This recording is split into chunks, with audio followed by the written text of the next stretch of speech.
ఫణిగిరి గ్రామ పంచాయతీ పరిధిలో గల బౌద్ధుని అంటే బుద్ధుని యొక్క బోధనలకు సంబంధించినటువంటి అవశేషాలు ఒక పురాతన భవనంలో భద్రపరచబడినవి. ఇలా పురాతన భవనంలో భద్రపరచడం వల్ల వాటికి నష్టం జరుగుతుంది, ప్రపంచానికి తెలియకుండా పోతుంది.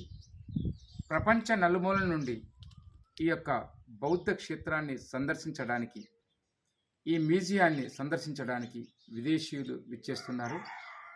కావున అమూల్యమైనటువంటి ఈ బౌద్ధ సంపదని, చెక్కడాలని, ఆ విగ్రహాలని చరిత్రకి ఆనవాళ్ళు, చరిత్రకి సాక్ష్యాలు కాబట్టి వాటిని ఒక శాశ్వత మ్యూజియాన్ని నిర్మించి వీటిని అందులో భద్రపరిచి భావి తరాలకి ఒక సంపదగా అందించాలని, భావి తరాలకి ఈ సాక్ష్యాలను చూపించాలని ప్రభుత్వాన్ని నేను విన్నవించుకుంటున్నా.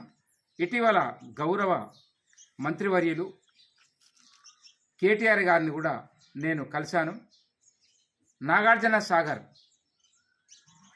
బుద్ధ పూర్ణిమ ప్రాజెక్టు ప్రారంభోత్సవం సందర్భంగా వారికి మా గ్రామం తరపున ఒక విజ్ఞాపన పత్రాన్ని ఇచ్చాను. ఫణిగిరిని కూడా ఒక టూరిజం ప్లేస్గా, బుద్ధుని యొక్క బోధనలు వర్ధిల్లిన ప్రదేశంగా ప్రాధాన్యత ఇస్తూ చక్కని మ్యూజియాన్ని నిర్మించి, ఈ గ్రామంలోనే మ్యూజియం ఉండాలి, ప్రజలు కోరుతున్నటువంటి నిజం ఇది.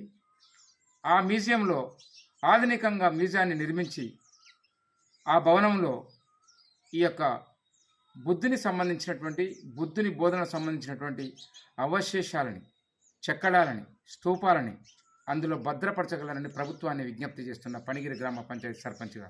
Thank you very much.